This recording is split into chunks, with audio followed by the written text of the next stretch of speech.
Voyons comment sécuriser les accès à vos applications.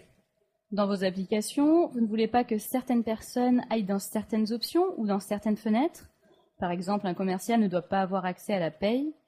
Eh bien, pour sécuriser les accès aux applications, mettez en place des droits d'accès. Alors dans WinDev, pour gérer les droits d'accès dans l'application, vous bénéficiez du groupware utilisateur. Exemple, je lance une application de gestion commerciale. Dans cette application, pour sécuriser les accès, j'ai mis en place une gestion des droits utilisateurs. Regardez, moi, je suis comptable. Je lance l'application, je m'identifie.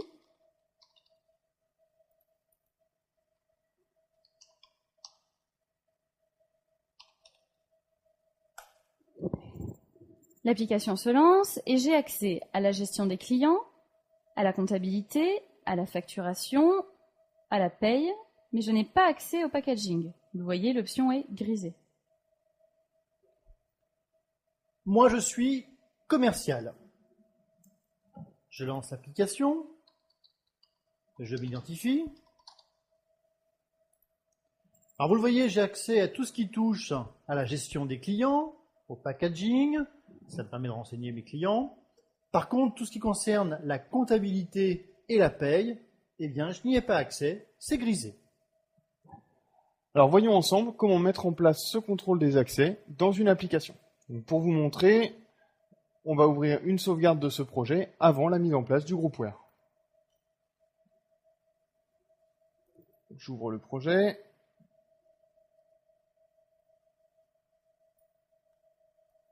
Hop, voilà. Et pour mettre en place le groupware utilisateur dans une application, rien de plus facile. Ça se fait ici, dans le ruban, dans le volet projet. Je clique sur groupware utilisateur. Alors pour l'instant, vous le voyez, il n'y a pas encore de groupware sur ce projet. Pour l'activer, je choisis groupware utilisateur automatique. Dans ce mode, WinDev se charge de tout. Il suffit de configurer les droits des utilisateurs et des groupes d'utilisateurs. Et vous le voyez, on peut également choisir d'intégrer un groupware personnalisé. Alors dans ce mode personnalisé, vous pouvez personnaliser toute l'IHM et le fonctionnement du groupware utilisateur. On le détaillera juste après. Donc ici, je choisis groupware utilisateur automatique. Et oui, je veux appliquer le gabarit du projet sur les fenêtres du groupware. Alors appliquer le gabarit du projet sur les fenêtres du groupware, ça permet de garder une cohérence graphique entre les fenêtres de l'application et les fenêtres du groupware. Je valide. WinDev nous indique qu'un compte administrateur va être créé automatiquement sous le nom de superviseur. Parfait. Ça y est, le groupware est intégré dans mon application et on va tout de suite tester. Go. Go. Donc comme WinDev nous l'a indiqué, je me connecte en tant que superviseur. OK. Et comme il s'agit de ma première connexion, de ma première identification, je crée mon mot de passe. Et on le confirme. Alors, vous voyez ici à droite du champ mot de passe, le petit œil, en fait c'est une FAA de la version 18, une fonctionnalité automatique des applications. Donc quand je clique sur l'œil, ça permet de voir le mot de passe en clair pour vérifier. OK. Valide.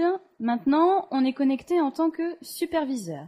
Je peux soit lancer l'application, soit configurer le groupware. Là, on va de suite configurer le groupware. Cette fenêtre, c'est l'administrateur du groupware utilisateur pour l'application. Elle permet de gérer les utilisateurs, les groupes d'utilisateurs, leurs droits, d'avoir également des statistiques de connexion. Ajoutons tout de suite le commercial, Fabrice. Donc dans l'onglet Utilisateurs et groupes, je clique sur Nouveau, à gauche. Alors la partie gauche, c'est pour gérer les utilisateurs. La partie droite, c'est pour gérer les groupes. Donc, je crée un utilisateur. Je donne le login de l'utilisateur, Fabrice. Je peux également spécifier différentes informations optionnelles.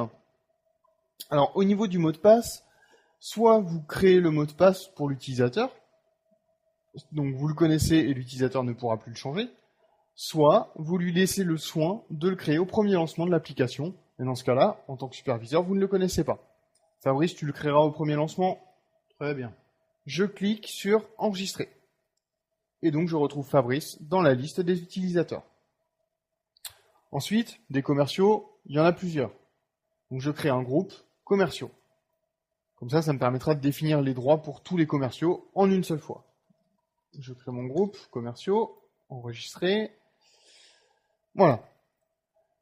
Et pour affecter Fabrice au groupe des commerciaux, c'est très facile, je prends Fabrice et je le mets chez les commerciaux. Il est également possible de définir une hiérarchie dans les groupes. Par exemple ici, je crée un groupe commerciaux stagiaires.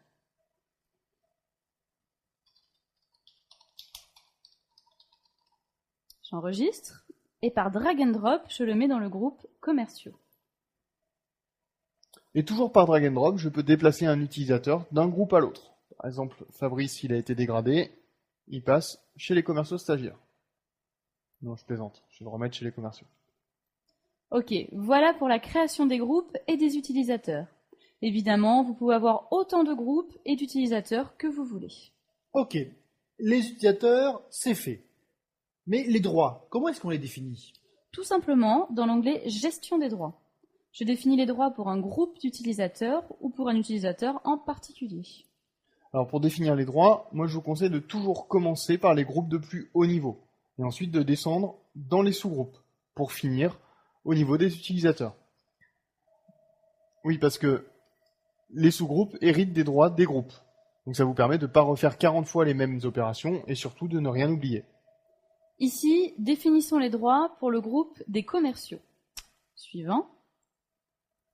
Là, le groupware affiche la liste de toutes les fenêtres et de tous les états du projet. Par exemple, on l'a dit, le groupe des commerciaux n'a accès ni à la comptabilité ni à la paye. Donc dans la fenêtre principale de l'application, je vais griser le bouton d'accès à la paye et à la comptabilité. Je double-clique sur la fenêtre principale. J'ai alors la liste de tous les champs de la fenêtre. Je recherche le bouton paye. Je sélectionne son état. Alors ça peut être l'état par défaut, celui défini dans l'application, ou alors inactif, grisé ou invisible. Ici, je le mets en grisé. Et même chose pour le bouton compta. Et j'enregistre. Voilà. Rendre inactifs des boutons, des options de menu, c'est un premier niveau de sécurité. Et il y a encore un niveau supplémentaire de sécurité. Vu que je ne sais pas si la fenêtre de paye est accessible par d'autres endroits dans l'application, par mesure de sécurité, je peux totalement interdire l'accès à cette fenêtre au groupe des commerciaux. Donc il suffit de sélectionner cette fenêtre et de cliquer sur le bouton « Interdire l'accès ». Si l'application demande l'ouverture de cette fenêtre, la fenêtre ne sera pas affichée bien entendu et l'application provoquera une erreur. Ok, on teste. Allez, je me connecte en tant que Fabrice. Comme c'est ma première connexion, je crée mon mot de passe. Et vous le voyez, bien les boutons d'accès aux options de paye et de compta sont grisés. Avec le groupware automatique, vous mettez en place un accès sécurisé à votre application sans écrire une seule ligne de code. Voilà, donc on vient de voir le principe général du groupware utilisateur automatique. Et le groupware de Windev, eh bien, il va encore plus loin. Détaillons maintenant 3 fonctionnalités avancées du groupware. Premier point, vous pouvez personnaliser la base de données utilisée par le groupware utilisateur. C'est ici dans l'onglet Fichier. Alors par défaut, la base de données utilisée, c'est Hyperfile SQL classique. Et vous pouvez choisir Hyperfile SQL client-serveur. Il vous suffit d'indiquer ici les paramètres de connexion à la base Hyperfile SQL client-serveur. Alors si vous voulez utiliser une base tierce, Oracle SQL Server par exemple, vous pouvez également définir par programmation la connexion à utiliser. Ça se fait avec la fonction wlangage gpw ouvre connexion. Deuxième point, le type d'identification. Le groupware utilisateur peut se baser automatiquement sur les identifications existantes, LDAP ou Windows. Vous avez déjà un annuaire LDAP dans la société? Le groupware utilisateur peut l'utiliser. Vous avez un domaine, vous pouvez réutiliser vos logins Windows. Alors, comment on fait? Eh bien, en fait, ça se passe dans l'onglet Identification. Dans le cas de l'utilisation d'un annuaire LDAP, il suffit de fournir les paramètres de l'annuaire. Et pour utiliser l'authentification Windows, c'est juste en dessous. Vous êtes connecté en temps réel aux annuaires. Ce n'est pas juste un import. Alors, dans le cas d'un annuaire LDAP, vous pouvez également fournir les paramètres de l'annuaire par programmation, avec la fonction wlangage, gpw, ouvre session LDAP. Troisième point, et si j'ai 5 applications qui utilisent tout le groupware utilisateur? Il faut que je me connecte 5 fois le matin? Alors, pas obligé. Pour éviter ça, je coche la case Authentification unique, SSO. SSO, ça veut dire Single Sign-On, ou en français, Authentification unique.